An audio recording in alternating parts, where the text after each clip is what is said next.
peut-être que tous les artistes. Est-ce qu'un artiste ne peut pas évoluer sans les réseaux sociaux aujourd'hui? Artiste Lelo, ceux qui osent évoluer au long des réseaux sociaux dans le couloir, au tombé. Les moyens les plus rapides de la communication, c'est les réseaux sociaux actuellement. On a fait ce exemple, au sentir que papa chéri de pas côté Snapchat, a rajeunissant moi bateau dans le cerveau. Vous voyez que internet batala na jibe na Snap. Oui. Bah alors, si qu'on ni les anguilles en Afrique. Ouais. Quelle est la chanson où il y a plus de vues sur YouTube? La chanson la plus vue, la plus regardée. La plus regardée. Yopé Remix. L'artiste le plus vu en Afrique. Diamond. Ah bon? Mais oui, il a totalisé plus de 900 millions de vues en 2019.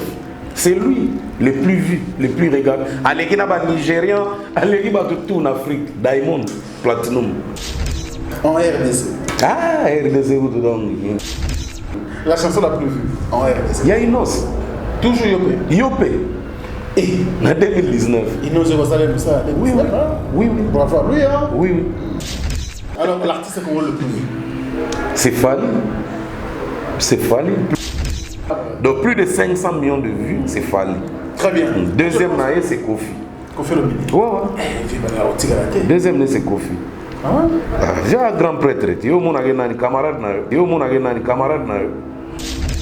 Donc Fali a 584 836 951 vues. Deuxième, c'est Kofi.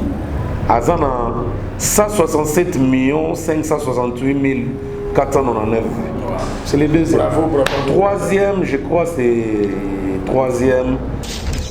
Nous avons encouragé les musiciens nyonso pour que ceux qui ont les réseaux sociaux fini binoté.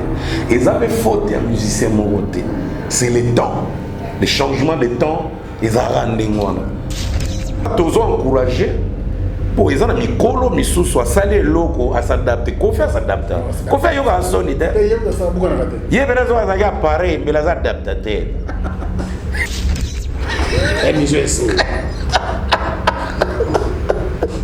Bana King, Bana Dar es Salaam, Bana Poto, Bana Mokil Mobimba, Cité AC Moko, Afrique Info avec Franck Stemai, Yandankala, Twende. X-Bass, Marandura.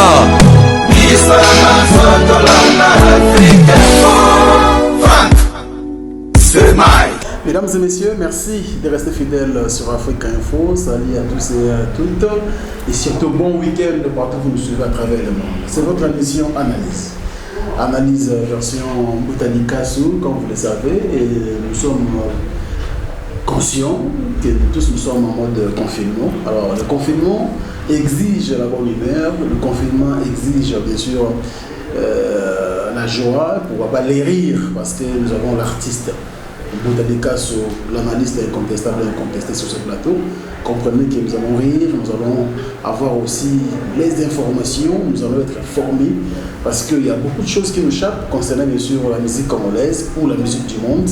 Aujourd'hui, nous allons quand même faire beaucoup de points concernant tous ces sujets. Il est avec moi ici, Boutanika. Bonjour, bon week-end. Ouais, bonjour Franck, bon week-end à tous mes frères, toutes mes sœurs, donc tous les internautes qui nous suivent de partout.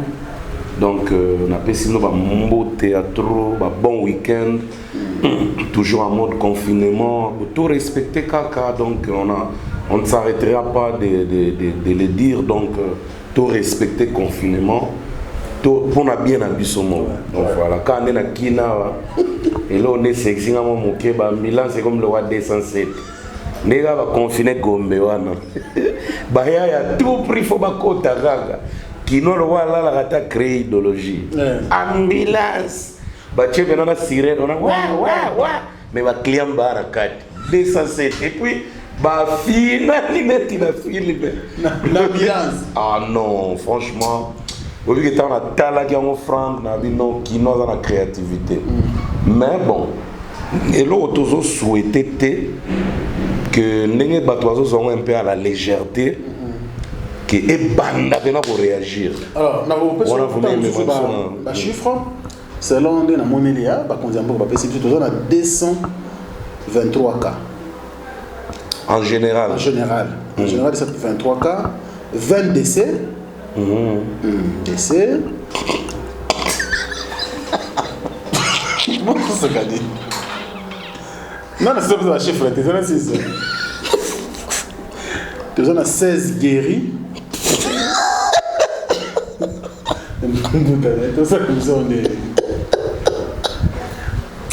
Parler. Ok.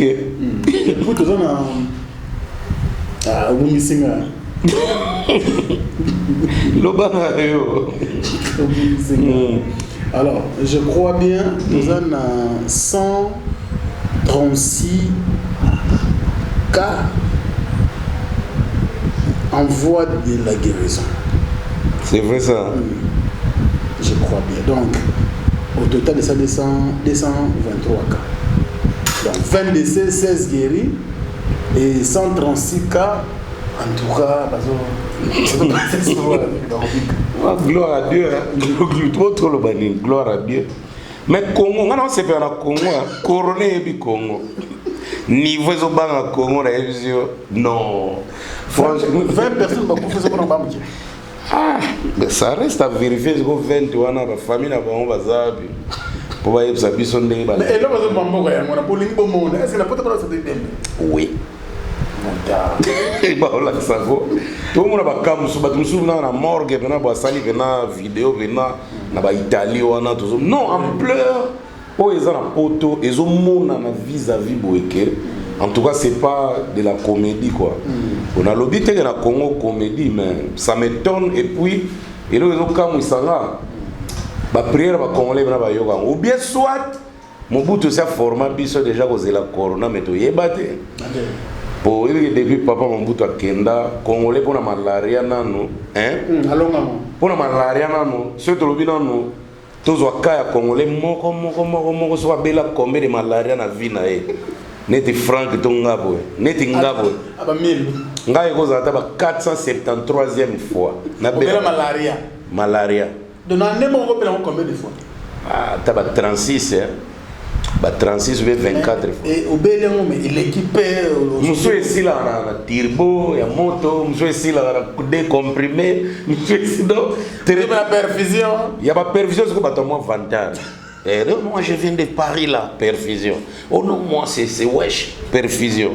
N'est-ce pas Franck Boye, pas de fier, c'était maït, perfusion.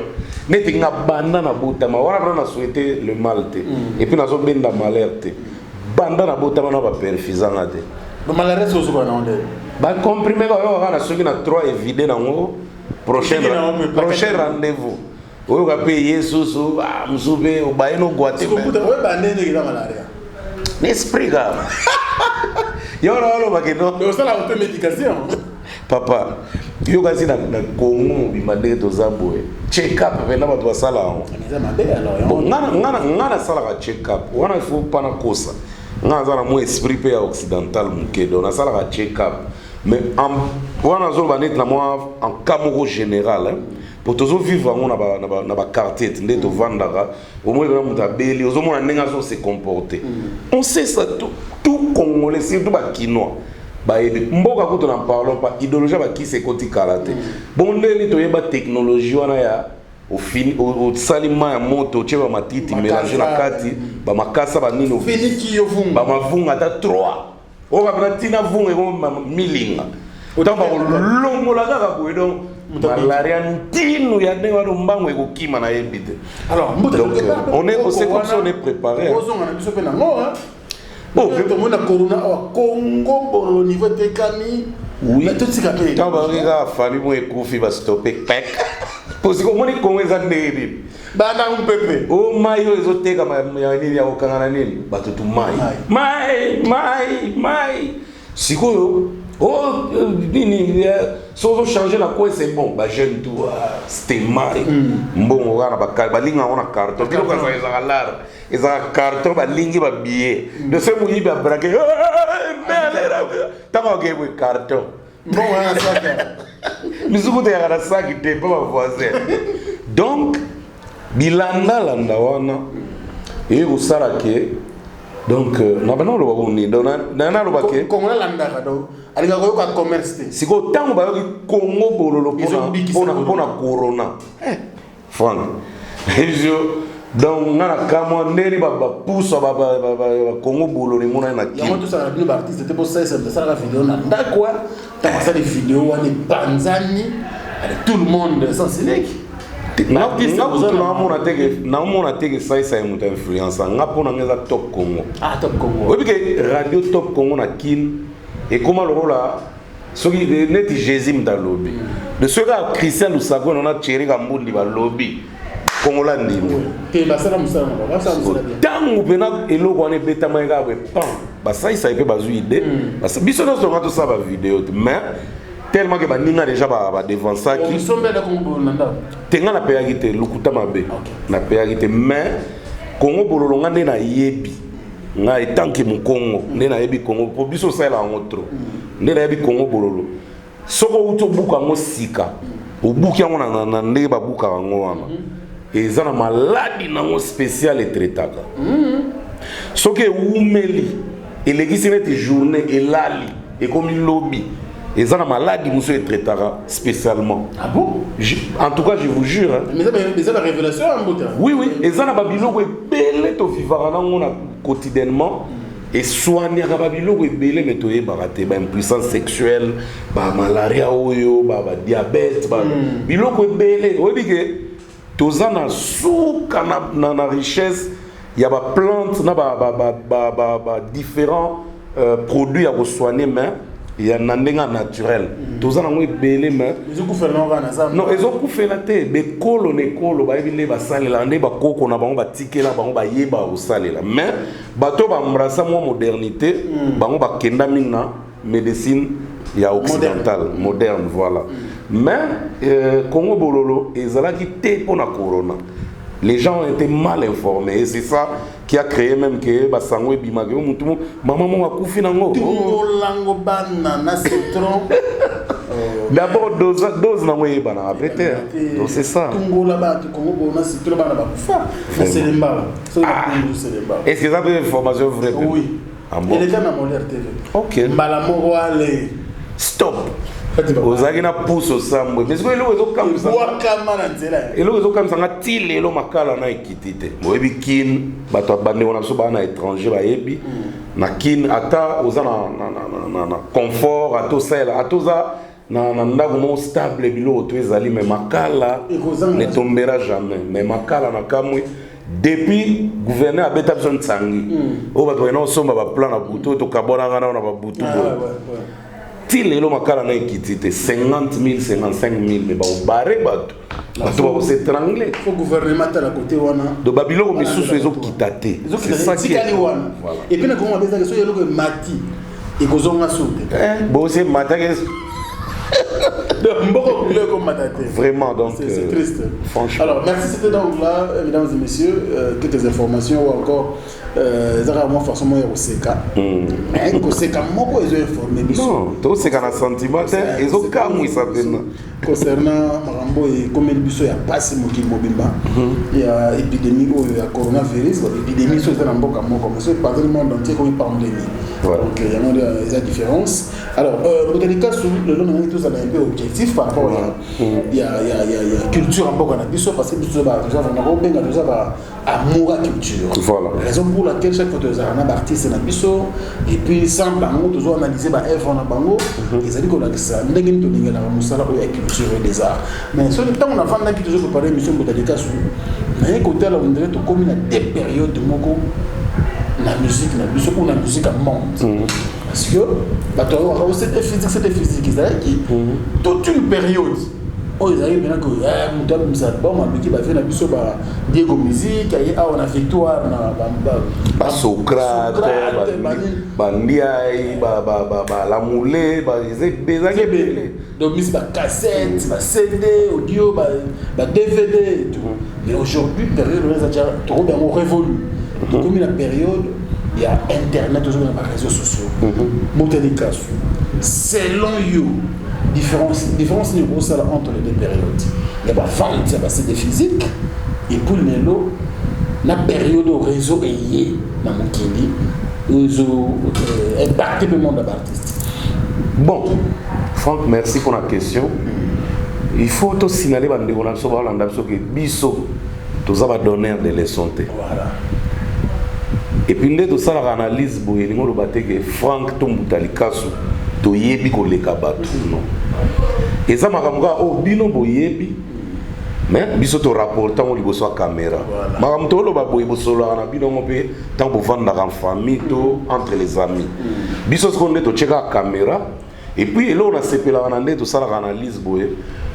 Batu o bazaki moi qui biba kayoka kino lisolo ngote ils apprennent. Et o ba yebi koleka biso babenga biso per mona ba WhatsApp ambuta moni côté wana bongisa ezaki boy pour dire aux gens que toyaka ko pesa ba leçon té toyaka ko se compléter to levara voir plus haut pour culture ezala peka likolo donc tout ça là en défaveur ya mututé tout ça là on a bénéfice na yanga na ya bande ko na biso nyonso basala culture na mboko to poussa na moi liboso muke parce que le kuta mabe interpellation ils a péché alors différence ils a penza te ils a la même chose mais format différent parce que avant tous on a ba vinyle ba disque vinyle 33 tours et puis 45 tours. Et ça la temps nango si on est là on a sepela na série à vinyle piraterie ça qui passe pour ça la vinyle parce que c'était toute une entreprise et puis babilo belé ba étape belé pour aboutir na produit ba bien vinyle disque on a 33 tours to 45 tours na tourner disque voilà tu tonga ba on tonga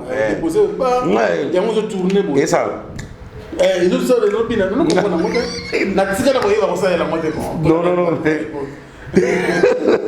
Donc, moi, en principe, donc, période on a séparé là, on colléca. Et ça, période à vinyle. Parce que vinyle,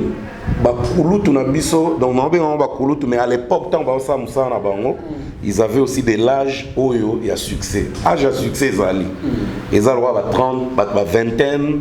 Donc à partir de 16, 17, 18 ans, vingtaine, trentaine, tant au côté quarantaine, succès comme au vandi, donc stabilité au vandi, au moins gérant aussi comme il faut, pour me monter à la retraite. Si au gérant on m'a bête, si au gérant m'a bête, au tikali comme tikali succès et quitti. Donc voilà moi différence, en fait différence c'est mais constant dans ça là. C'est la vinyle 33 tours ou 45 tours. En tout cas, Franck, nandimi te ba pirate bazalaki. Au pirate na oneni vinyle. Donc yo pe faut appeler na matériel wana pour aboutir tina na. Et puis on dirait mbuta moi que je me trompe. On dirait ça na banda tout oui, même les lots va parler belé dans ba lecteur CD. Même les lopés on a battu mususu pe bana ba pareil ba ça la musique ta bazana bon donc ils appellent quand net sérieux on a pe ba tout est bazana na tourner disque mais ba amoureux il y a musique non ba mélomane pe non ba linga pe na ke à s'équiper à zangelo côté en tout cas ba noza nango donc voilà et on les attend vite fait vers les années 70 hein donc vers les années 70 na ba 4 tu vois tu as au moins apparition il y a cassette audio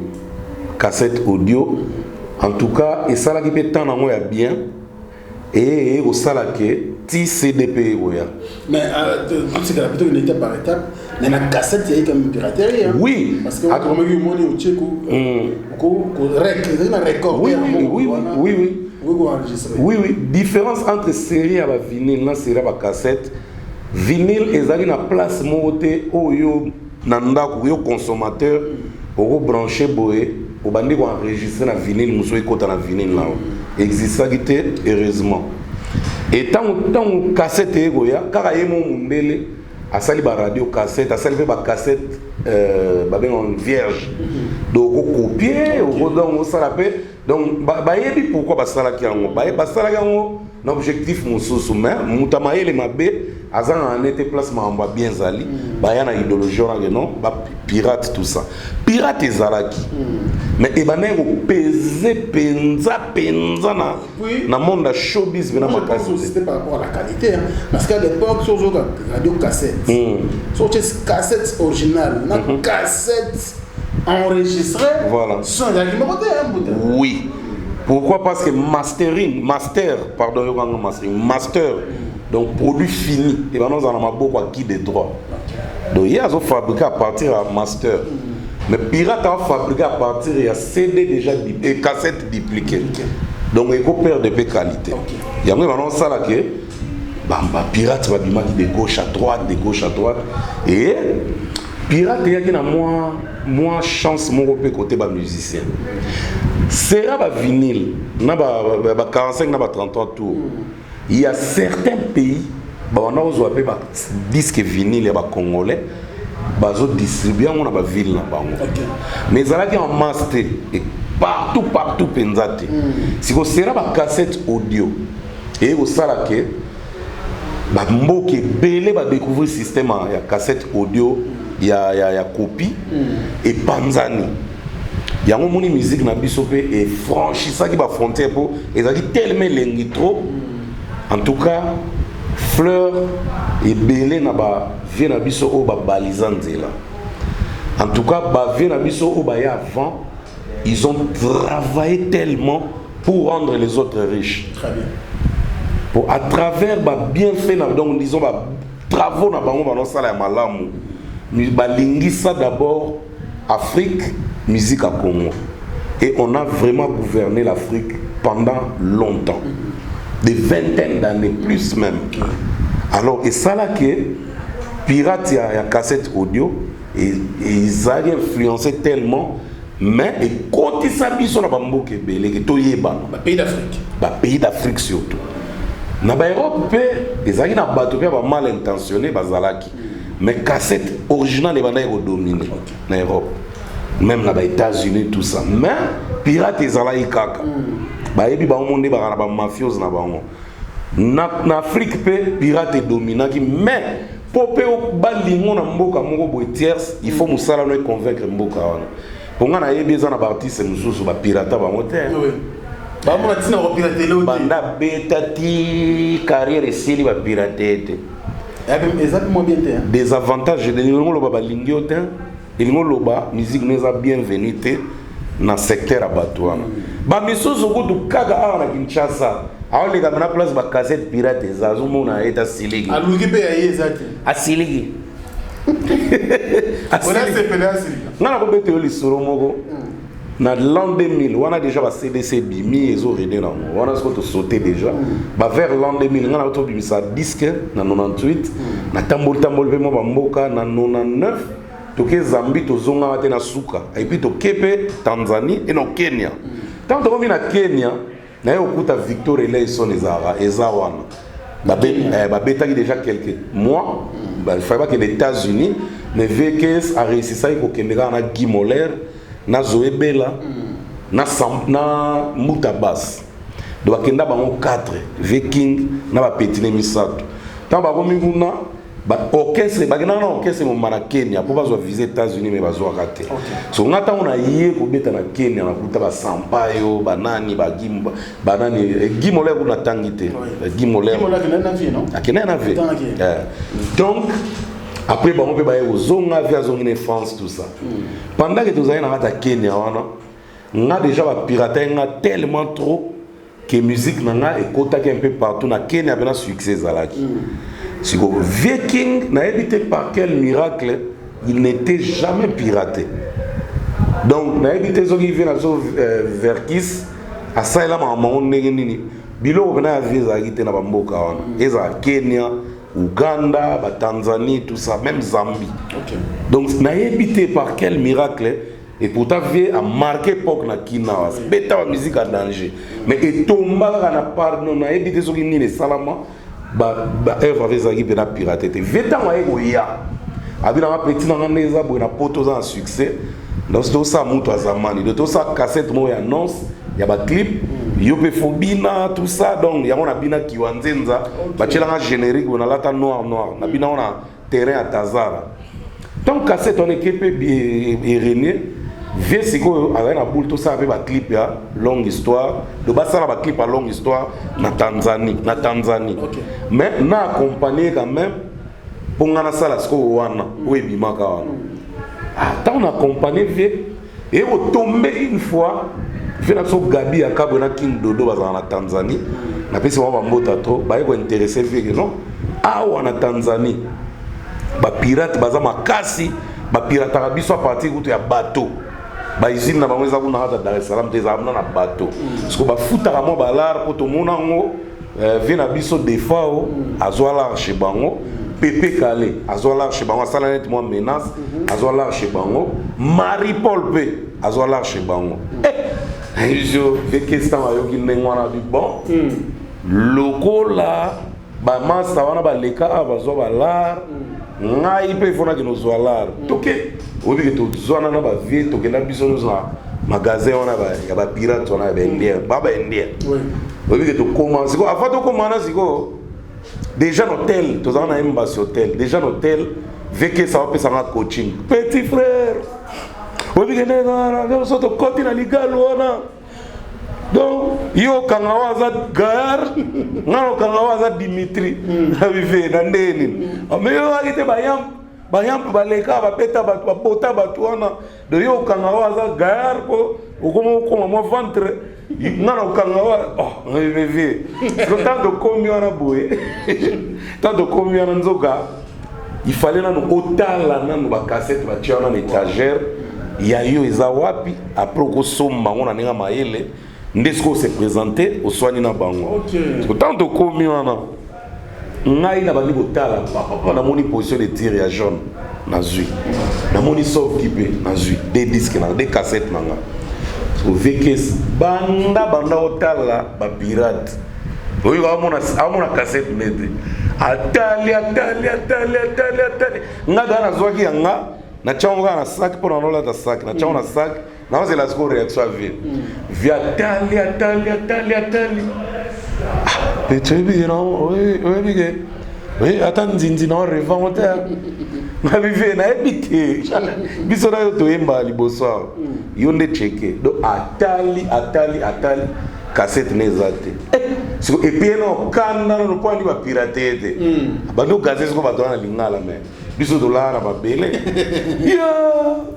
Bakabumba yo bako pirate grand prêtre te lowanga bako pirate pecho sala bilora bekol abano dinenga defo te obukani na osekati to traiter na bango nga bapenga mo mukenanga vie bazisko CD na ya longue histoire nde babi bon to sala lango et puis to peso compte rendu mais zona nous parle na oya ba foutai moi quelque chose je crois vie na Benz pétrole pas alara aza témoin za na poto ayebi makamona donc pour dire que piraterie na tango ya cassette na tango ya ba CD et tambusa bisope moi ba mboka po ba yeba biso au sentir na mboka na ba original les amis comment pirate et comment déjà dévancé et ça les promo grâce à ba pirate nde bato bazona ba beta na ba radio ba journaliste ba linga musique à Congo bazo beta pa na bango ba bata ba boîte bazo beta na ba boîte na bango ba DJ tout ça donc et da mais et ça la moi défaillance côté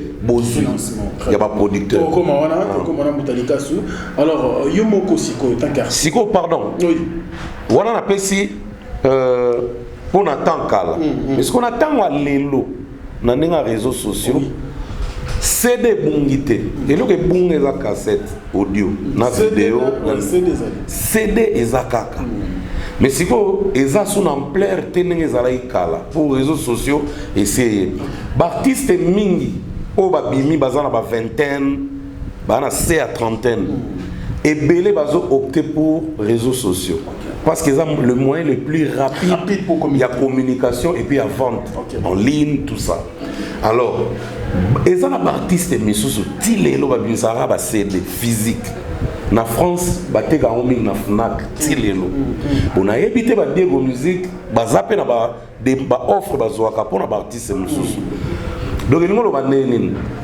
le public qui accompagnait les artistes et musiciens tant ba vinyle na ba cassette et tant ba vinyle les régné les artistes avaient au moins entre vingtaine na ba trentaine et puis ba comment kokola tant ba cassette audio et tous les artistes msu bayaki bazaki na ba vingtaine tina ba trentaine donc le public qui les suivait qui nous suivait bazaki pe ba jeune laisser tomber par exemple ba wendo tant ba kola qui déjà tant ba OK jazz payé bazaki pe na ba trentaine ko constater que ba OK jazz ba banda mbalamo franco 50 madilu 40 so combien de bazaki na ba jeune le public na bango pe eza génération moko po ya ba jeune et adopta ki bango et tant on peut ba zaiko au mona ba VO to mona lelo ba kendara ba fidèle à zaiko à l'époque ils avaient aussi des vingtaines ba 25 ans ba 22 ans voilà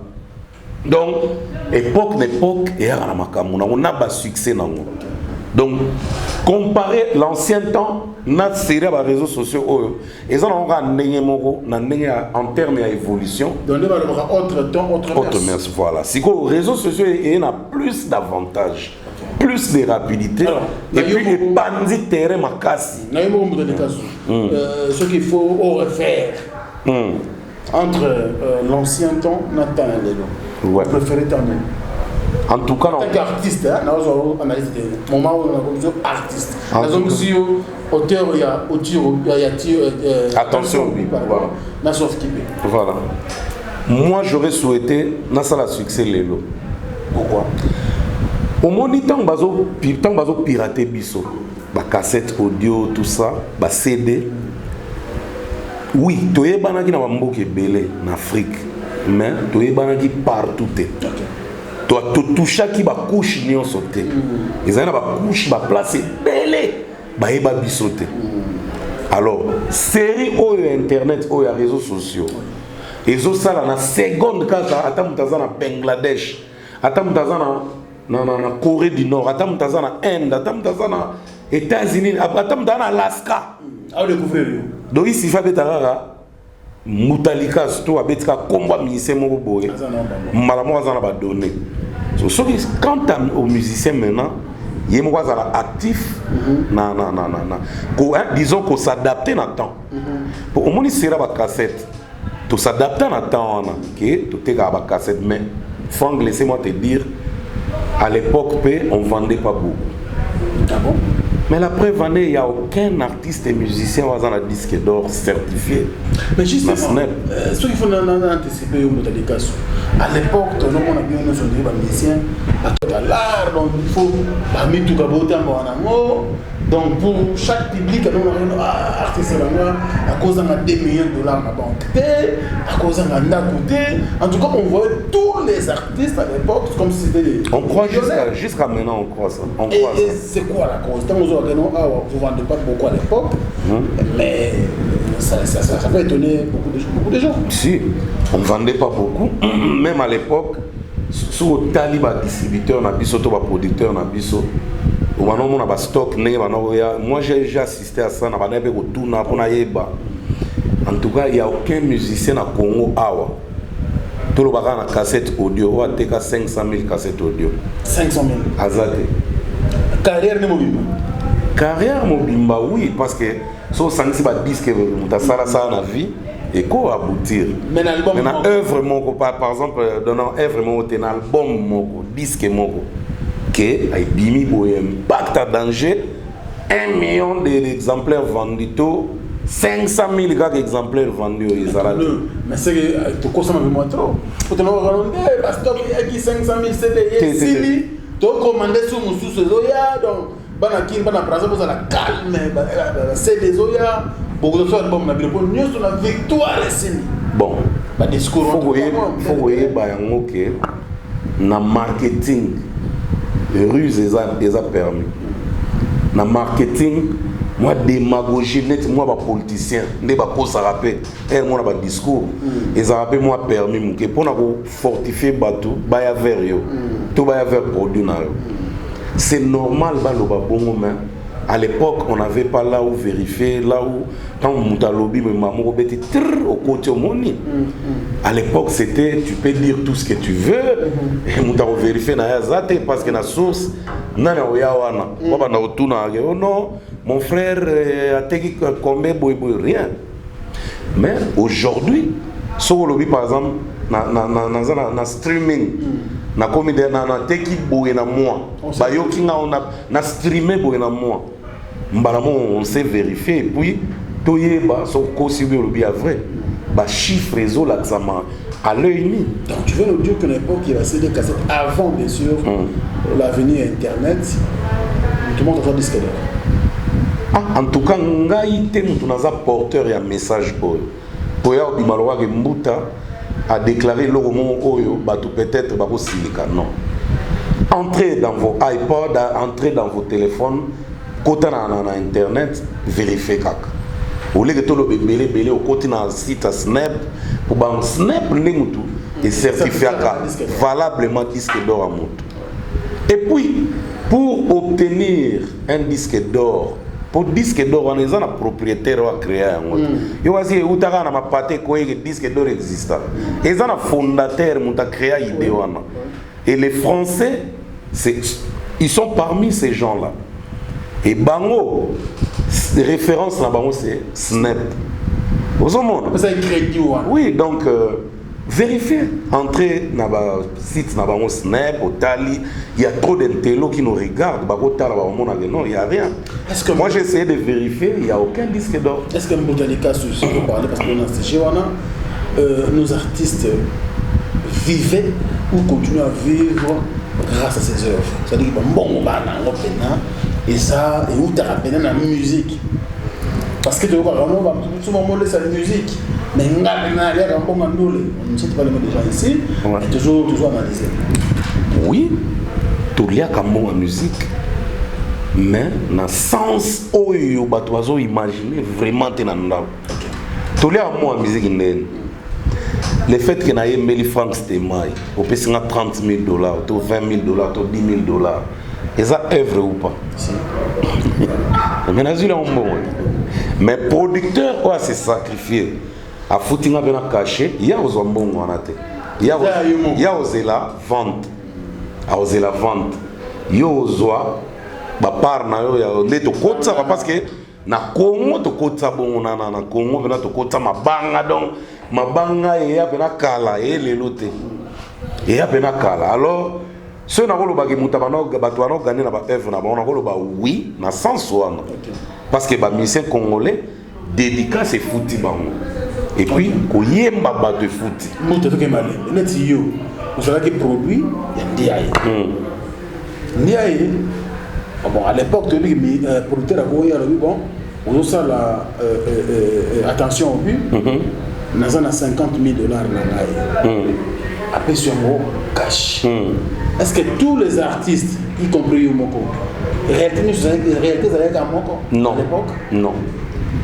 50 000 $, tu vas gagner.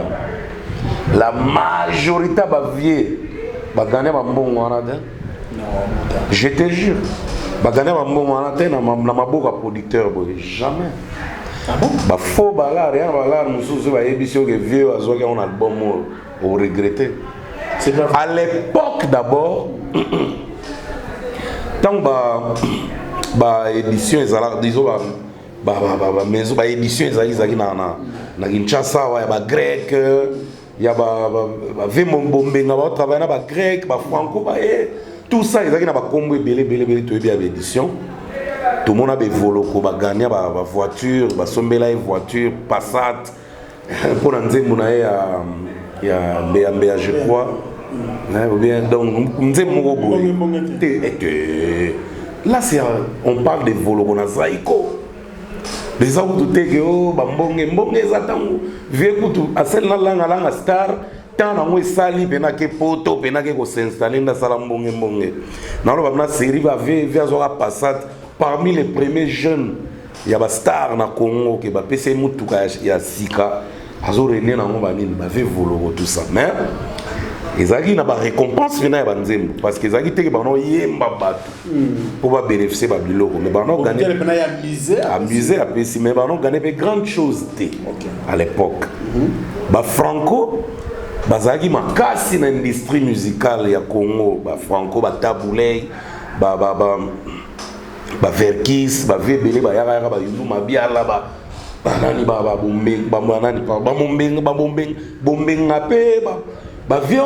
Grand Calais, Docteur Nico, tous ces vieux, donc les vieux de cette époque-là, au besoin de colo musique, gagnant dans ma maison, mais gagnant grande chose. Et puis à l'époque, tu pouvais t'en procurer une maison, car on a moins mon cœur en gagné. Voilà. Donc, Vespa, après on a mis tout cas, vélo, tout ça, donc là. Et on rémunérait aussi les musiciens. Donc ils gagnaient, mais pas comme on peut imaginer chez les Occidentaux, par exemple. On n'est pas créé à l'idéologie. Il faut tout adapter, tout s'adapter. Dans le moment où c'est que les musiciens se retrouvent dans l'œuvre, mais il faut s'amplifier.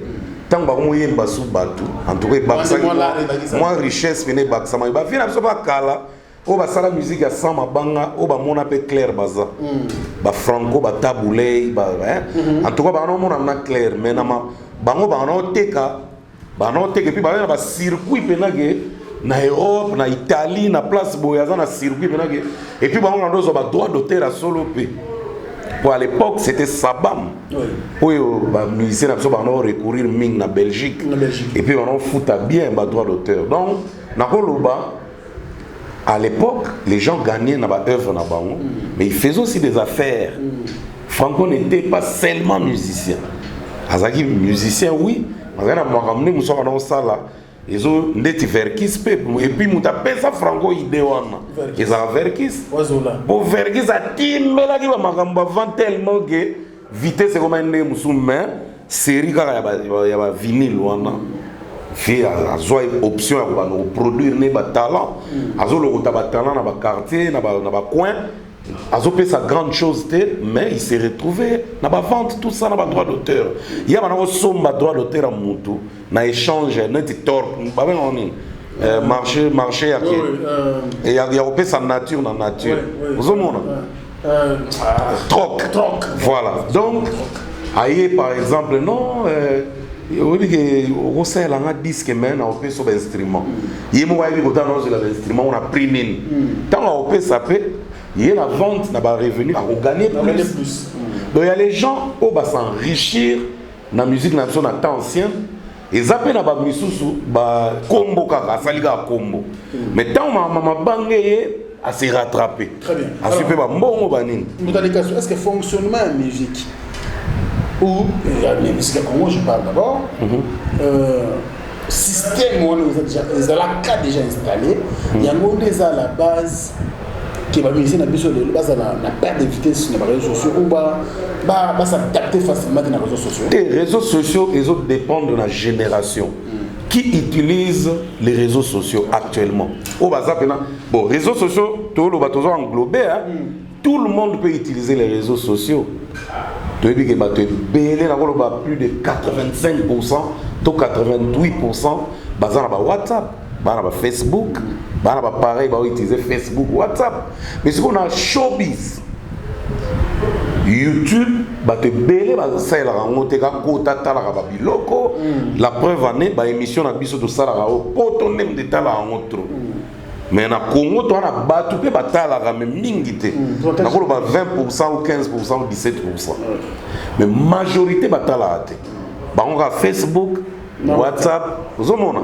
Sikoyo génération oyo ba ina facilité à utiliser les réseaux sociaux na ndenga ba YouTube ko somba na ba koyoka na ba streaming ko somba na ba Spotify ba biloko wana tout bana mike les enfants qui sont nés entre l'an 2000 et aujourd'hui, donc les enfants de 20 ans et moins ou bien plus de 20 ans mais moins de 30 ans. Okay.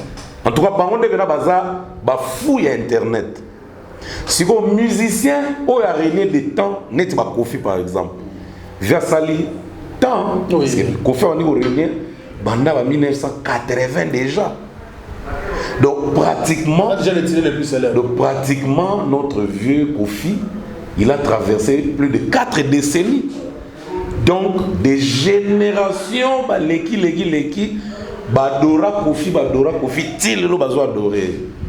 Donc il est fort, mais il doit s'adapter à la lettre na tanios. Mais tant est comme difficile pour na par exemple Kofi génération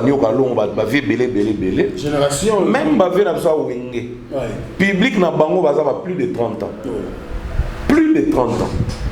Donc bana ya ba kita na sa 30 ans et belé baza penza na bazo saisir penza ba wengete ba shockstar te ba vivate ba zaikote ba ok jazz te donc batu baza ba fana ya ba bakulutu batu na biso ya bongo tilelo eza bato baza ba mura ba CD et basomba ba CD oui mais basomba ba mingi te et beli ba na culture ya ndeni yo télécharge ki tindela ngo ozomo na téléphone na ye acho MP3 makara azobeta et puis beli pe baza na système nini auta nega na YouTube mais s'abonner te na page Star wana asale lo auta nega et s'il peut a changé de titre mususu et s'il peut attends mais so écoute mon s'abonner na Afrique Info pona nini ba émission na mona net ko zanga te fait bimela gembala moko à s'abonner mais pour s'abonner pas musicien à mon 1 kilo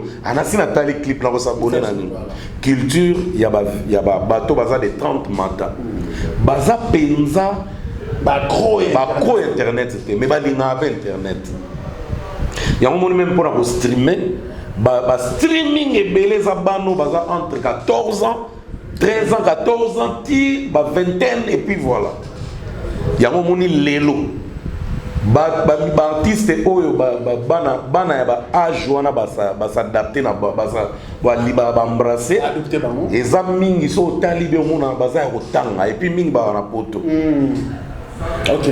Ba oya biso awa bien que bana mikebe ba bimi mais rythme bazo beta bana na biso ba elelo bazo s'adapter na ngote lukuta mabe ça joue obi ke bana même ya bakaluka bana même ya baselemba bana ya Kinshasa mobimba o kaka ba akena eza na bana misusu tango azo bota mabani kokola mba mwa kene kote ya kanga biloko asimba kuna aya mais eza na bana misusu pe naturellement parlant babandi mbala moko na français na culture wana donc automatiquement bafana badaju tourner les deux na bafana bien kazama muke mais talent bina file mon style a beta bano ba sepela na bina file so tali bina bien bana ba consommer na internet bana ba zana bango et puis ba wewa pe on a plus de année pe na ba vingtaine mais non sur internet exact qui noir pur donc au long là on te au backsate il y a internet Facebook na WhatsApp voilà patina ya oyo kisonde musuza robinu ya nani ya bina file voilà mais ko streamer bina file bana on ba linga français mingano yo kaka tu as écouté une nouveauté de Dadju. Mais tu as écouté une nouveauté de Bana musicien à Bango. Et so kiti awa na Kinshasa awa. Au mona Gez Mawete azokota na loana. Au mona Fale azawana. Azana batu balingake ya ba CD, balingi ba mura ba CD. Pour Fale azandeni. Azana ba fan oyo baza na plus de 30 ans baza funae. Et puis baza na style na bango ya fonctionner ya yoke la musique, CD, copie YouTube sans abonnés. Mais ça peut na bana oyo ya ba lelo oyo ba yebi pe bato abongo et bazo coller mbala moko ya moni mambezo kende eza kota ba équilibre ça et ça na ba noko mususu na kim azana temps amakambo mais style na ya musique bana mikezo kota bango nanu te. Alors tant que ezokota ezokota pe bana misusu mais bana o ezokota baza plus bano baza ba croire ya réseaux sociaux te. Bano baza ba croire ya réseaux sociaux bazo sepela te. Yango mona consommation pesa moins. Alors, peut-être que les artistes.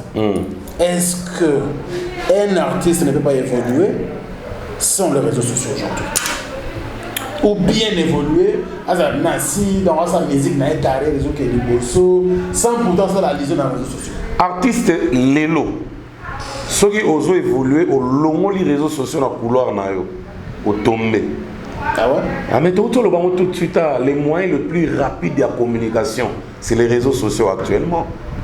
Faut Instagram na yo ils ala motiver au saranate pour bien communiquer. Na besoin exemple Nino qui est notre Congolais mais Azarana Poto c'est notre fils Nino Gaga basali publicité à Bercy nae kaka na Instagram obi que na publicité vena bandité mais Instagram ça kaka na Instagram nae mais ateki déjà complet et ça double le 21 et le 22 septembre. Wow. Donc ateki tous les billets à tous les 2 jours et c'est stylé so tali poster no monde comme complet mais kaka na Instagram nanu kuta sali spot te nanu kutu basali babomele kutu nzoto nanu te parce que annonce kaka ba fano balingaka ye babandi kolanda ndenge mo azolo na Instagram ba billet somba bipo ba billet mingi ba Bercy wana ba Accor Hotel Arena wana mingi pe amana ba carte bleue ba carte kaka donc en ligne tu vois ba billet vide kaka Nino wana na 8 jours a eu disque de platine. 8 jours kaka nzembo bimi et ça les gars 8 jours disque de platine.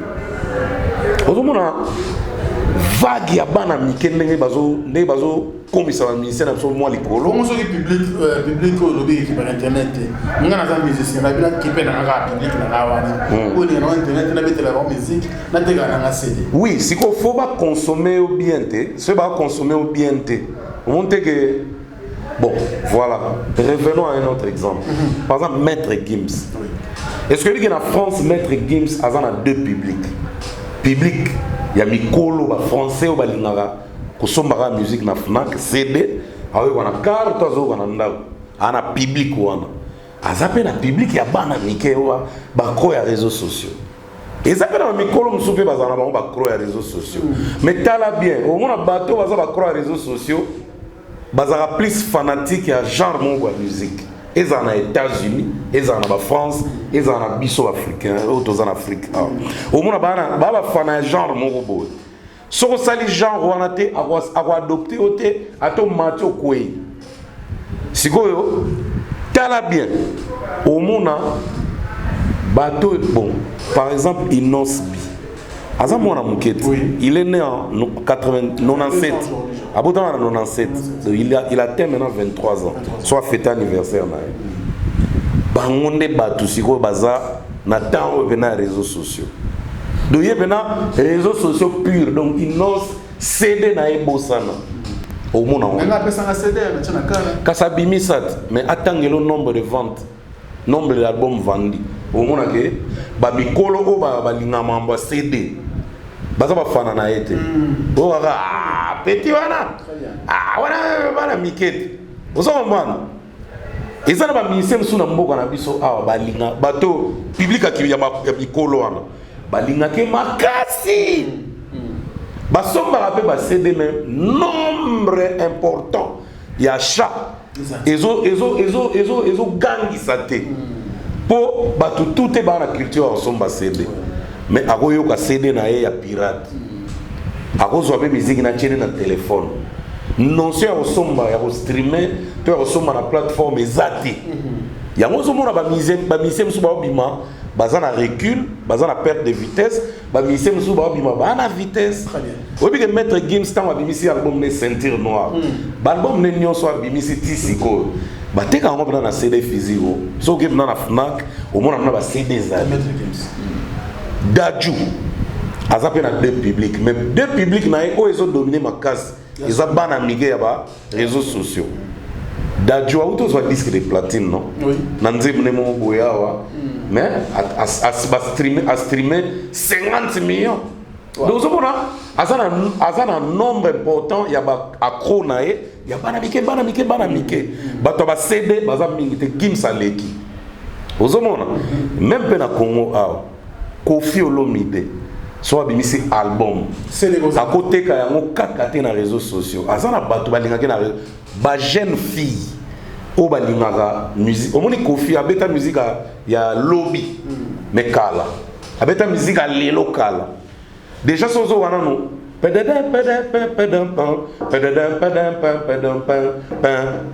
eza na mwa sukusu mwa chacho mwa eloko moko boye eyopesaki lelo so oyoki ba elle et moi historique ozokoka musique arrangement ya lelo ba evoloko wana mbanga arrangement litina lingi yo okoyoka mpena kilelo me abetango kala bakester ntango abeti nzinzi ozomba papa wemba ntango abeti baesclave wana bajour ya proclamation musique akala me ya kilelo siko Koffi moto azalaki akro nango Koffi soki badiske ne presque tout oyoka mpena kilelo me abetango kala yango moni na bana mike misusu ntango bamama na bango bayokaka ye mpe ntango azoyoka ekangi ye Koffi aza na bana lelo baza bamouri internet balingaka ye la preuve en est tala Instagram na ye tala chaîne YouTube na ye les gens s'abonnent du jour au jour tala baclip na ye omonaka eza na baclip ya Koffi ekaptivaka direct mpo bacro ya réseaux sociaux nde bazotala ye mais eza na bamisien mosusu par exemple tokokende mosika te lokwa Zaiko Langalanga Zaiko Langalanga eza ya bana lelo te na moi ça le clip moi c'est lelo c'est le muka clip eza lelo mais on dirait na bana ezokoka kokota te clip eza lelo te yo comparer c'est le muka na ça ne bouge pas ça ne bouge bien na fabrication ya nini ya ililingi ya pamba par exemple ou bien na tuchani bela show ya Inos atayo mo omona bana ke o Inos o Zaiko mais conception pe osala makambo niveau ya réalisateur mais kasi poko matina niveau ya kolanda réalisateur azosala biloko wana ya makasi wana faut avoir na mura ngoto et non ngamo na bo to pese exemple simple Koffi Olomide tango azongi mikili toloba ngona banalize eloko ezanga Koffi za poto et lelo bato bakondimela biso ke to kosate tango Koffi azongi poto omoni te ke Koffi à rajeunir les sous. Dans les pi. Talaka pi déjà. Nzembane yo kamaka tile en France pas banamike. Pourquoi? Via un temps. Talaka qualité clip. Talaka musique. Au monde que ça ya Koffi. C'est maintenant singila par exemple. Voilà. Musique à mikolo, musique à ebeteli à mikolo. Au monde ndenge via beta wana. Ezana ba Frank Lassane ba beta ba rythme bongo aussi rythme singila beta pour faire ba ça va collaboration ba Frank Lassane ba beta ba rythme wana ba Manu di bango ba beta ba rythme wana ba musicien ezana ba rythme moko ba mikolo ba linga ngo mingi beta moi e banda ko beta ma depuis kala so tango singila beta ngo a cheki lelo be na kata clip donc singila mo boye bling bling moi qui UPA moi genre au moins bato wa bina pe danse ngo moi bato mo boye moi longs moi nini moi genre koto moi mikolo do a kaboli ba génération na kata nzembo wana au monde ngé talama ça le mixage de la génération voilà de Koffi à s'adapter facilement il y a le vieux est toujours dans le game et bato nyonso so ba sali bongo lukuta mabe ozana suscité olala jamais na ndako ozokela mudinga likunya très bien botanika to que na voilà et le ozolo ba c'est très capital mais c'est pas du tout aussi facile pour le fonctionnement je dirais de nos artistes et musiciens exemple mais c'est quoi ça n'a pas fait azana compte ya Facebook même à salaté au sein à la page pour battre s'abonner mais c'est oyo azana chaîne YouTube il faut il faut ça la compte Instagram il faut est-ce que aujourd'hui vous avez des cas sur pour ce moment ils appellent quand même facile dans la mission n'a pas ce exemple au sentir que papa chéri de pas côté Snapchat a rajeunissant moi batou dans cerveau. Oui, que ba cro internet batala na JB na Snap. Oui. Bah alors, si qu'on ni les angi, si on dirait président JB a valoriser nos personnages naïe. Bah toi comme cro na sur les réseaux sociaux, mais musique n'a pas misé. Il y a un moment la balle des matchs na mabo mi balé parce que même quand ba teaser via l'ansaki au senti que ba clip en attend mais na ba cro ya réseaux sociaux lelo ils ont la puissance makasi penate pourquoi na le musique bolia mingi to bolia ka mingi na mabanga pour se mettre le bateau le mingi kasi ya moto lo bat est-ce que ebi ke ba disque ya fali oyo na lo ba disque ya fali oyo accroché de plus oui que ça tokos. Lélo na minute on est dans le il fallait qu'on ait 42 000 exemplaires vendus, 42 000 disques vendus. Donc Kalaté sera basé à 8 000 disques d'or. Mais Toko c'est un Libananine. Aux hommes, par rapport à contrôle sur Tali, ils ont un album moro et cartonné. Mais écartonné dans le public, on va dire rumba. Na ba cro ya réseaux sociaux, oui, ils ont mais pas vraiment n'engue Toko se côté. Très bien.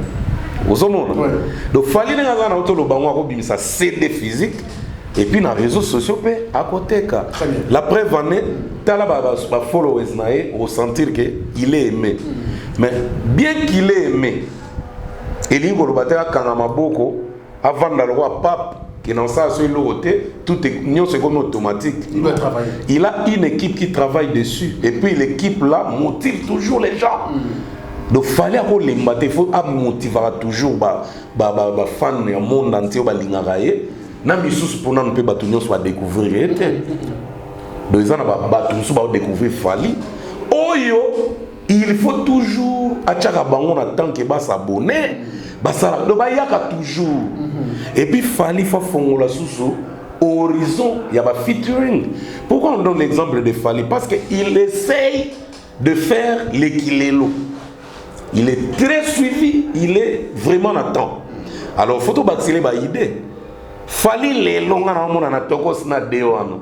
Qui s'y fait ça la featuring na Maluma et Silit. Maluma. Na édition, les clips les plus vus dans le monde. Alors, ça c'est la deuxième. Donc Maluma a les plus vus demain, a parmi les latinos qui battent la mine dans les réseaux sociaux. Comme anticipant, nous allons prendre la deuxième partie et la dernière de cette émission analyse du journal comme messieurs. Je pense que vous vendez attentivement. Oui, elle analyse la mine. Ouais. Tu vas te finir. Tu vas te finir. Ce qui va n'a pas pu vendre ça. Et elle analyse la mine. Je pense que ça lui bien. Alors, botanicas. On a bien en deuxième partie parce que ils ont la partie la plus sensible aussi. Parce qu'il y a beaucoup de réflexion, il y a beaucoup de justesse et beaucoup de précision. Quel est l'artiste? L'artiste. Non. Quelle est d'abord la chanson? Non, quel est l'artiste qui a la chanson la plus vue au monde? La plus regardée. Sur YouTube. Dans le monde. Dans le monde de Mobimba. Si je ne me trompe pas, je crois que c'est latino. Pour moi, les latino, les Sud-Amérique, il n'a pas vu aux oies.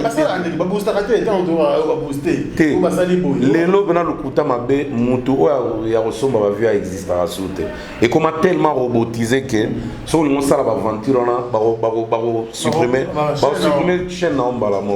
Ils ont oh, bah,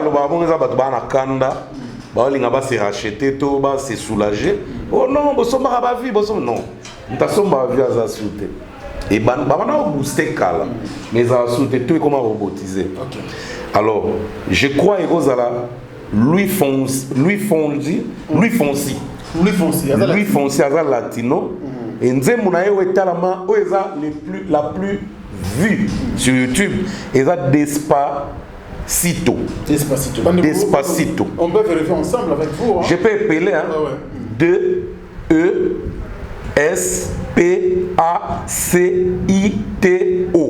Despacito. Ok. Comme on est Louis Fonsi. Sotali Nzemba mo eza na 6 milliards,6 vues. Bon, le réseau social est important. 6 milliards. Nzemba moga. Ya wale tingana BBC bena. Mon déchilosa dansé 6 millions de vues. Donc, na combien de temps? Na combien de temps? Bon bah na s'intéresser dans ma casté. J'avais voulu savoir seulement. Okay. Donc 6 milliards,6 donc de vues. C'est le deuxième naïe. Oui, deuxième Nzembo il a trop dans le monde. On va t'aller trop. Nzembo bana miguel ba dessin animé. Baby Shark. Oh, Baby Shark 5 milliards de vues. 5 milliards. Oui, parce que ma bana est tellement danger internet. Il y a aussi ça on va bien. Pour bana baza tellement accro. Monique il a dit que bana miguel baza accro. Voilà. Très bien. Même moi à la maison, tu vois. Oh, on faire déguster bébé citron. Voilà. Bulot, dégâts. On a parlé moi, on a souka Yann. Les locaux. On répond de WhatsApp. N'est pas toi qui émission na souka ba belé que ba féliciter pe belé ba encourager en tout cas na 5 bino merci vraiment parce que pendant que on répond on répondre ngaza na net ba tumsuté que ba linga o répondre ba message te ngana répondre et je considère nos internautes c'est vraiment notre famille si que pendant que on répond na ba WhatsApp moi na leki na sima na bi ah mais papa mais toi tu es tout le temps concentré sur WhatsApp tu crois vraiment que c'est ça seulement? Mais ouais, ça me sert à communiquer aux gens, tout. Oui, ben il y a des trucs aussi qui naissent du jour au jour, par exemple TikTok et TikTok. TikTok, ni les gens les ont pété, ils vont péter le rapport, le cerveau donné. Oh non, mais tu peux entrer dans Google Play, tu verras. Na côté pe boibou na TikTok, na télécharger pas bon. Fais ceci, fais. OK, fais ton choix sur ça. Na lancer peut ça. Na bando tera pe TikTok, connaît Instagram. Ils ont un TikTok. Pas tout bazan kat. Oh yanga doa.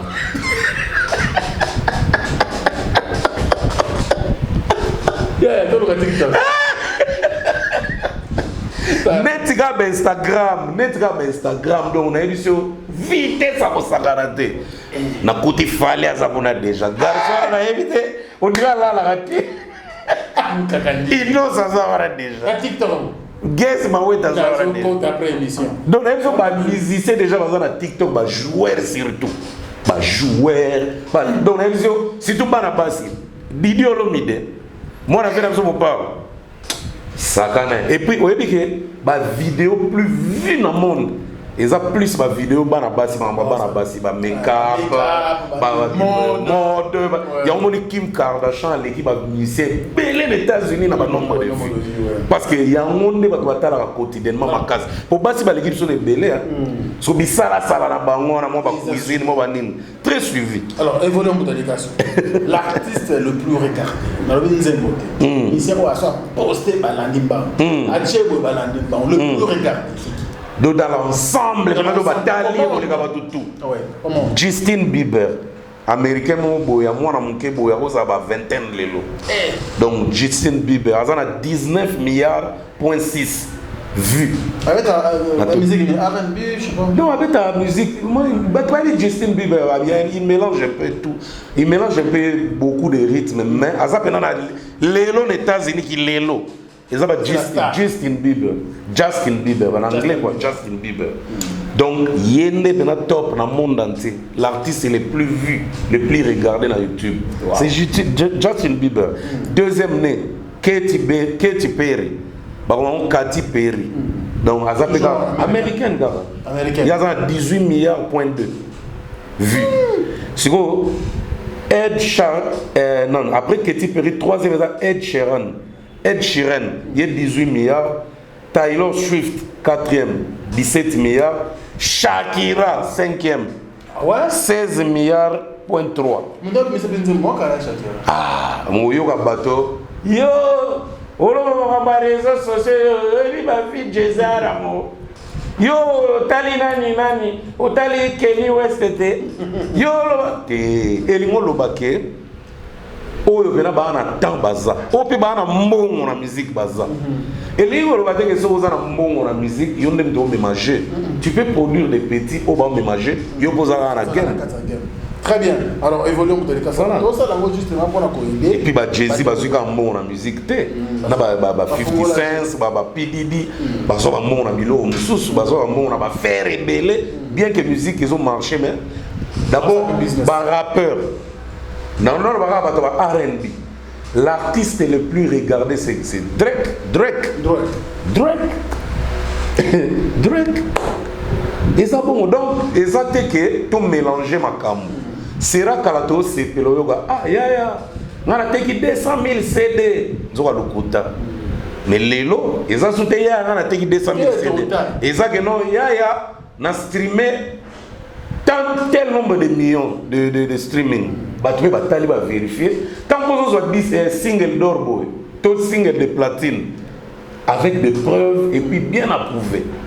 De l'écouter à sauter. Alors, venons maintenant à faire un boutato, quand tu as moi parlé, il y a un moment où Franck, tant que formidable avec la sorte de la forêt Bimi, na manager na ena yemo vewera, bien motivé na nenga osaganate. Mais public na ye, baza ba cro ya réseaux sociaux. De baza ba cro ya réseaux sociaux. Différence on a comprendre public na ye baza ba 30 mata. En tout cas, trentaine mata de baza bateau yo na minute disque avec de la forêt.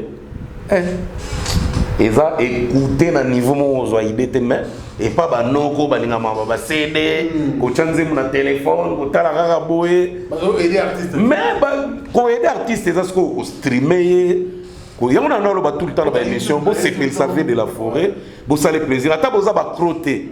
Mais tout n'a pas moana, baba s'abonne nene. Ça, babona veut mater pour atteindre 5 millions d'abonnés. Vous savez c'est un grand, c'est un grand. Il y a un autre manière de motiver tout le temps et on motive toujours. Toujours. Parce que autoservaming, fanatique, musicien. Voilà. On est tout ça là, Moussala. Alors, en Afrique. Ouais. Quelle est la chanson où il y en a plus de vues sur YouTube? En tout cas. Donc, on a 2019, on a compliqué GT. En 2019. Quelle est la chanson qui était les plus vues? La plus vue, la chanson. La chanson la plus vue, la plus regardée. La plus regardée. Yope Remix. C'est une featuring. Attention. Yope Remix est sous ya Innocent Bite. Non, attention. Non, faut qu'on se le dise. La chanson est à qui? Tu vois pas que par exemple Monichil. Ah, la sinanze bongo mais lelo. Bossa lango featuring na zona ni pelmel Robino Mundi. Bossa la featuring na Robino Mundi. Ngana o finance. Na bochango na chaîne na Robino Mundi et comme na 20 millions de vues. Nzembo za nani. Nzembo au départ ils a Innocent B. Mais tant déjà vous allez collaboration, vous allez fit. Ou acheter idée et combien bino mbale. Déjà bangode. Mais si vous ba vu wana o etalami o balobi la chanson la plus regardée. Etalami banan. Et pas Diamond parce que dans la chaîne Diamond. Vous avez ce que quand la chaîne Innocent dans la chaîne Azana la chanson la plus regardée en Afrique Lelo. Et je crois que ça là qui va corps na bango pour aboutir Lelo quoi. Et puis Diamond ndaluga Innocent aluga Diamond. Do aluka epo apsala ke nzembo koma ya yena ye donc e koma ya bango de. Na peso exemple. Falina Nino ba uta osala nzembo. Na minute où ils ont certifié single d'or, plus de streaming à Osaganate. Au Soga Fali, à l'église TV, à Osa, il a un vantage. Mais c'est Mozana. Et ça, c'est un balai, Kinshasa. Bah, ça la featuring. Mais c'est Mozana, oui, mais featuring, il y a une collaboration. Et là, on a mis un balai. Parce que n'est pas single d'or. Fallait à Zupet, single d'or. Mais bien sûr, parce que ils ont collaboré. Mais si quoi, avantage, il y a streaming et que pas nan. Et que pas ni note. Vous avez est-ce que fallait que vous ayez 50 millions de belés de streaming pour revenir dans le single d'or? Non. Il y a single d'or ils ont revenir pendant au Basalana Ayana Kamora, Bad Boy, na Basalana Bouba. Vous avez donc Innocence a zappé la chanson la plus regardée, Yopé original. Ils en ont 24 millions. De ce talent dans la liste, vous avez appelé le 6e Morobo. Vous pouvez vérifier parce qu'il faut toujours vérifier. Mais si on continue dans la listing en 2019, on a la chanson la plus vue sur YouTube. Au monde appelle Maria PM, il a fallu ça. Et puis, Nini canne à sucre. Ah bon? Et non, à flyer. C'est l'erreur. À flyer et puis Maria PM. Na 10 places, 10 listes, on a 10 meilleurs clips vus en Afrique en 2019. Fallait avoir 8e et 9e, je crois. 9e ou 10e, je crois, ou 8e ou 9e. Au monde a gagné ça. Donc, au monde a payé Innocence ça. On a 6e place, mais au monde a payé les Nigériens, Barna Boy, Nani, Bazawan. Ok. On a en Afrique. On a la chanson. La chanson la plus regardée. En Afrique. En Afrique, oui, il y a du lycée africain. Alors, l'artiste le plus vu en Afrique?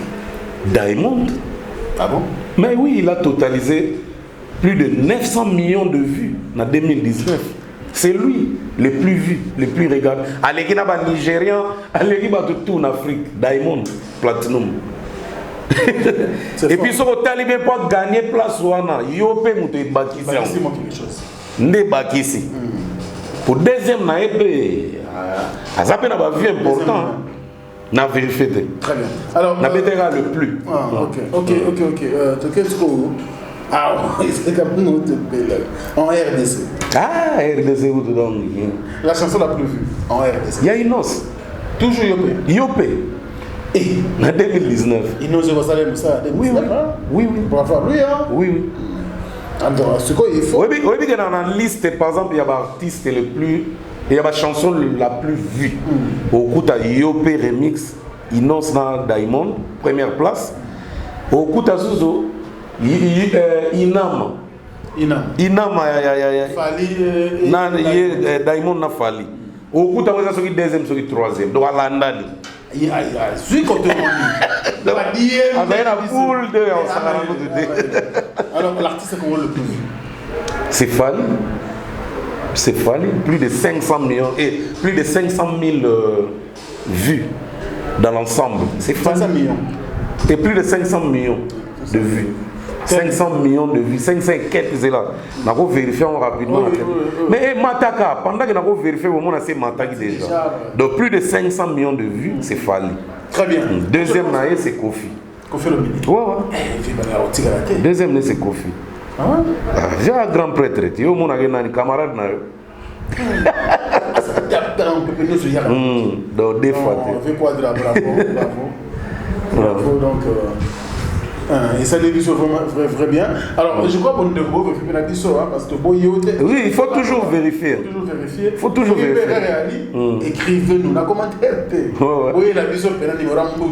Attends un commentaire, donc, il fallait 584 836 951 vues. Deuxième, c'est Kofi. Azana 167 568 499 vues. C'est les deuxièmes. Bravo. Troisième, je crois, c'est. Troisième, c'est Innocence, je crois. Azana a 60 quelques millions. Ah ouais. Innocence, oui. 64 millions. Oui, 64 millions 001. 464 vues. Voilà. Non, mais bravo à nos artistes. Et je pense que ça va nous motiver, pour booster encore, pardon, excusez-moi, la star Nabiso, pour qu'elle va travailler plus. Et tout ça, des émissions, on peut avoir l'accès à toute l'importance, il y a Internet, c'est-à-dire les réseaux sociaux en général.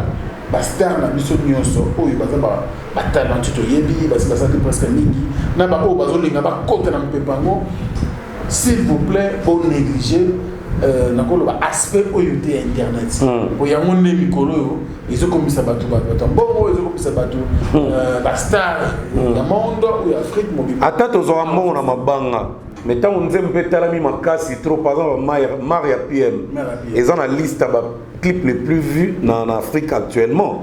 Mais Maria Piron, c'est pas l'idée. C'est pas l'idée. Parce que déjà, il est partout. Il est partout. Voilà. Les clips les plus vus. Voilà. Boss. Eric Mandala. J'ai retrouvé. Petit ma bangate. Mais motiver ma cambo pour musique qui est au-delà. Et c'est la question de merci beaucoup. Nous allons quand même penser également à ceux qui nous soutiennent à travers le monde. Nous pensons à José Moulumba, le plus beau et le plus élégant de la ville de Birmingham. Mon thème est béni, Ben la Moulumba Barcelone, Maman Heaven. Sans oublier Manu Sakombi, 20 ans de métier. Merci également à Merci Ko, la première dame de Lausanne. Mon thème est béni, Soko Béni, chacun prêtre, Babaran Ridge.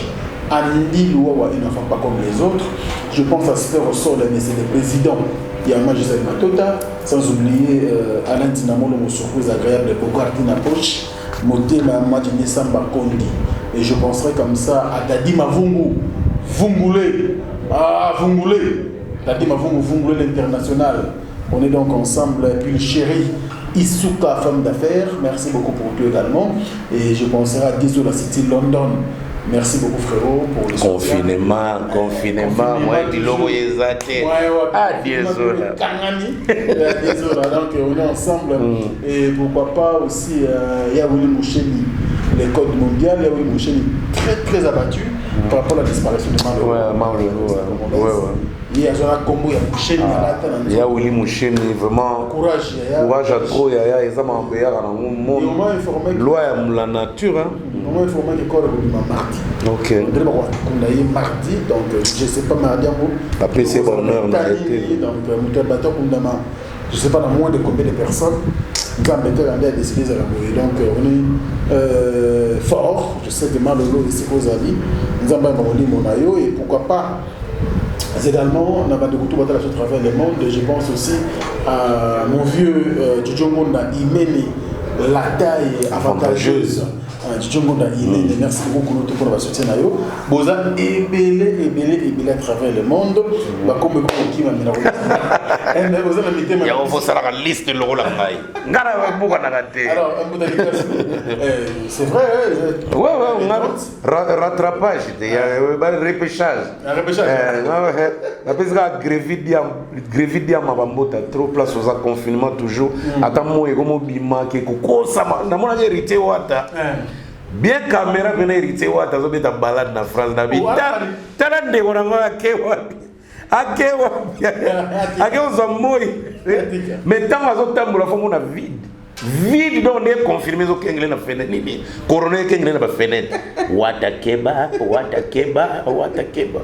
Donc voilà, je salue Judith Oumba Compressor, ma soeur en direct de Bruxelles, Adam Nene de Queen en direct de Californie, et puis Fondation Nene Fashion na Goma, malgré confinement, mais Adam Nene Zola Laté, Azotinda toujours badon, Naïbi Batouazana Bazo gérer, vraiment félicitations à Adam Nene, à Malfi Sekel en direct de Panama, na PC Bambotatro, il y a Alain Mav Mavungu, na PC Bambotatro, il y a Alain Mav.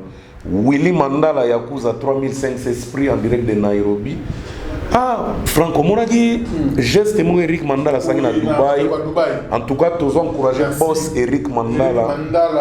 Bato auto sala ba faire. Ba sombi ba marchandise. Mais bazaki na prévention té na aéroport ba calé. Mais aille au secours, a eu charge na bango. Bien qu'il ne peut pas faire la totalité, mais il a fait ce qu'il a fait.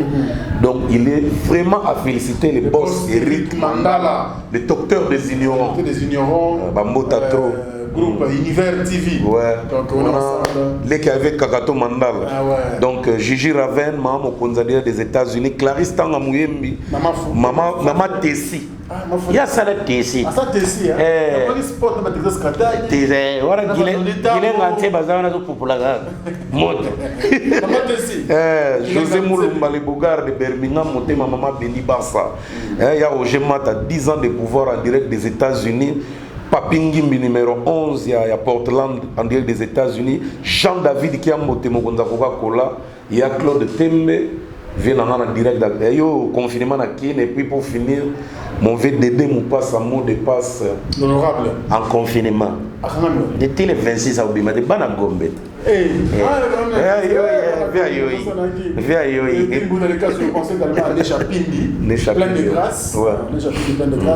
Nous pensons tellement à toi et à l'écoute, vous avez bien. En tout cas, vous continuez vous allez en mode confinement parce que vous avez toujours gaieté, la bonne humeur, la joie, pourquoi pas les rires, parce que les thérapeutiques. Donc, analyse dans la. Et puis, Franck, malgré Autolobby, malgré peu confinement, mais beaucoup des artistes ont déjà des projets en cours, ou déjà qui sont encore confirmés aussi là, lancé. Par exemple, un projet en cours, ou étant confiné aussi la malamo babimisi babiloko, to ba obeta ba concert, to donc des autres ba Nino par exemple, ou obeta en septembre double accord hôtel Arène à Bercy le 21 et le 22. Nino c'est notre fils congolais. On doit parler de lui aussi.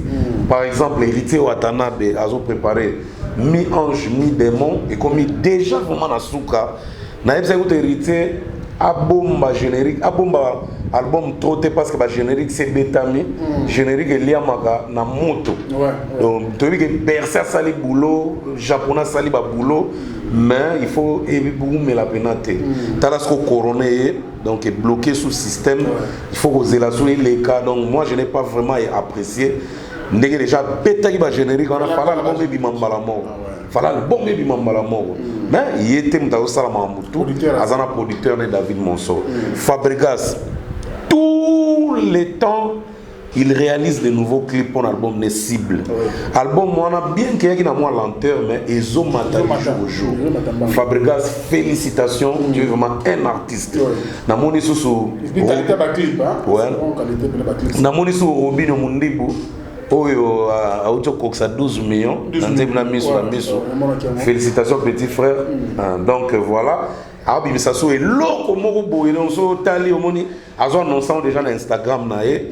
En tout cas ça peut bien. Donc vraiment à part cela, je crois Inosbi malgré confinement, babimisi gang na artiste moro nigérien, bazana ba Rayvani, baza 4, basali moi fit moro gang Africa. Donc ils ont des remix de ils ont bimi déjà audio na on a été vidéo sur Macan et puis Christian Bella il y a Tanzanie, Gaz Fabulous na Knowless Butera Rwanda.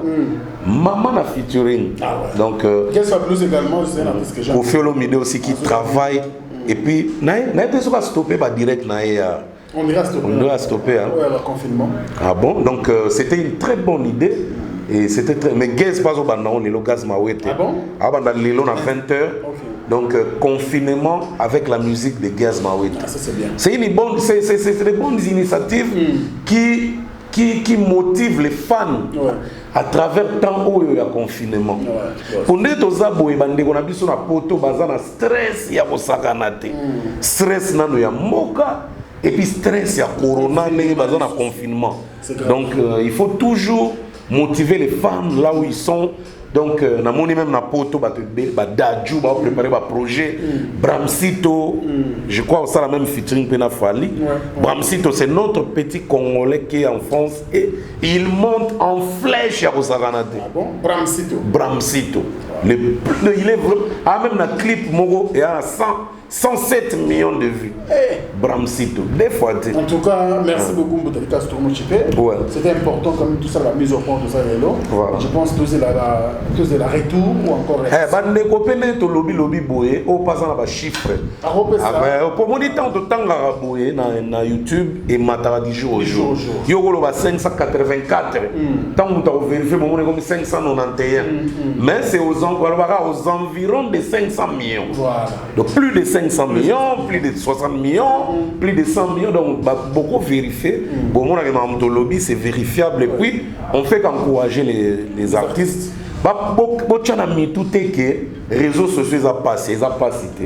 Et puis, vous avez un ba consommateur na binonde bangonde mutu baza na difficulté à s'adapter dans les réseaux sociaux parce que consommateur sont déjà l'équipe trentaine et logo et bimi lelo à quoi s'adapter mais dans un pourcentage belete mingi baza na négligence na mo muke mais to lo baraté que oh boza na ba fan te non boza na ba fan qui vous aiment partout dans le monde qui nous aiment parce que moi aussi j'ai des fans mais dans les réseaux sociaux je suis pas fort. Donc, on a fait chaîne sur YouTube il y a 1 mois et demi ou 2 mois déjà. Maintenant, on a bandé pour le donc, je motive aussi les gens à s'abonner à la chaîne dans Moutalikas officielle.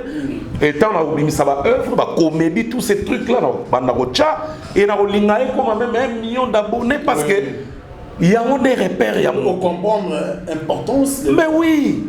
Il y a des fans, il y a une vingtaine de relations qui ont œuvre bien. Parce qu'il y a une quarantaine. Donc, il y a une génération, il y a trentaine, plus de trentaine basées belé. Mais on s'adapter. Tu sais, les enfants s'adaptent à mingi na autre comédie. Comme moi, j'ai les 100 comédiens et je suis comédien de profession. Donc, on a benze mbuboye, et qui a un contexte à comédie, bana va aussi là toujours. Faut bouler le voilà, par exemple, ça, bana miki va lina bango. Il y a un moment où on posté là même sur Facebook, il est vraiment regardé. Donc, on va poster même gag, tout le monde va vie de loin. Ils sont aimés. Vous voyez là, on peut analyser les comédiens qui sont aujourd'hui qui est le plus vu, qui est le plus vu, le plus aimé. C'est très important parce que nous avons un peu international. Bien sûr, commis déjà. Commis déjà, mais mingi, non, c'est pendant Hans Luzolo, na Duchesse, Mike la Duchesse. Idéologie bazoa, yangonde makamu. Mais Hans Luzolo, là vraiment, je te signale, il est regardé. Des fois, quand ça s'appelle Karine, on dit que je salue. Mike la Duchesse, bango de Dieu, et là on va savoir que va tout le temps dans les réseaux sociaux. Et puis moi langue père, donc flinga là oui, mais ils les gars pas dans ça wesh bazala. Moi linga les arana mais French moi belé. Ils ont message ils ont kende. Et puis la moni à mon côté moi la petite fille. Et puis moi on a biso européen. Allez gars dans les réseaux sociaux boé. Moi on a moi à Bruxelles. Elle est brune comme ça, elle est dans le combo, on analyse les autres. Merci. Elle aussi, elle captive. Merci beaucoup pour ta dédicace. Donc, on a dit ce qu'on pouvait dire. Et je pense que c'était important. Quand même, nous attendons vos réactions parce que ça, moi, je continue bien à toujours. Il y a des pour que tout ça prochainement. Et je pense comme ça à la décennie Blaise, mon thème, il y a mère Amida Roberto. Mère double, moi aussi il y a père depuis Paris. Je pense à ces couples-là, parce que le couple va soutenir Rangaï. Bijou Manteni, Aigle, la père n'a plus sur la mode télé. Fabrice Dali, je pense également à toi, ainsi que tout le staff. Pour vous le graphique, il faut que vous le Franck Stémaï, nous avons des applications, nous avons analyse. Voilà, nous sommes là pour vous. Et également toute la grande équipe et aussi tous les héros du royaume de la machine. Je pense également à vous. Aujourd'hui, nous avons Osé Ngalina, donc il était là, Château Kolo. Et merci, pourquoi pas m'aider cette bonne UPA, Château, UPA. Et quand on spécial à Gir et Yobi Mpoke, donc je pense à toi. Bobo Chibos, Steph Moustouban, on a Marina 83. Quand on spécial à Nati le collège Choulungu. Ouais, Choulungu. On est vraiment. NL Nati le collège Choulungu. Donc, pompe rétablissement. Et puis c'est déjà. Non mais Franck, na linga na internaute proposez-nous aussi des trucs, sujets, hein, proposez-nous des sujets. Vous savez, l'analyse c'est nous et vous. Donc on est ensemble. Donc proposez-nous aussi des trucs. D'ailleurs, il va me soubattre dans un message. Mbuta, l'obélana ne l'obo, l'obélana ne l'obo, analyser ne l'obo. Proposez-nous des sujets. On ne veut pas ramasser des sujets qui suscitent des trucs inutiles dans la société, tout ça, parce qu'on a vraiment besoin de tous nos artistes. Merci beaucoup. On a vraiment besoin de tous. Alors nous sommes passés à la fin. Nous pensons aussi à Médé Maketi. Alors Motanikaso, c'est la fin. Ouais, c'est la fin. Bon, nous avons encouragé les musiciens nyonso. Pour bazokanisa ke soki balobi ma réseaux sociaux bafingi bango bafingi binoté et ça peut faute ya musicien moroté c'est le temps le changement de temps ils arrandé ngwana bato lokwa ba ready ya misi azana ba fan ya kosakana te ba fan a ready eza bato yo baza ba 30 40 50 ans soki na ba fait na solo ba Joski qui amburuta il est toujours vivant. Il a ses fans à lui, mais les fans naé, ou baza ba kro naé, baza mingi ba âge nini. Tu dis que l'exception est là. Bana mike mususu, ba ko zabe fanatique à mukolo, musicien mo ba sala déjà ba temps. Mais baza un nombre. Ils injurté, ils injurté, cause un nombre réduit, exact que ba fingio. Exact aux encourager. Pour les gens mikolo misusu a salé loko à s'adapter. Qu'on fait s'adapter. Qu'on fait yoga sonide. Yé benazo azanga pareil, mais la adaptateur. Grand prêtre en adaptation. Donc venez nous pas, je les salue. Et Franck n'a pas si mbote na kaya moucha les juifs noirs. Kaya moucha en direct de l'Afrique du Sud.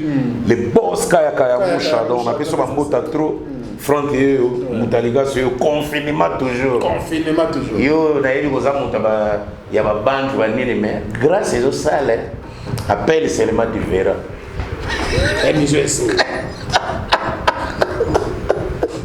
Bana King, Bana Dar es Salaam, Bana Poto, Bana Mokil Mobimba, CTF Moko, Afrique Info avec Franck Semaï, Yandankala, Twende. X-Bass Marandura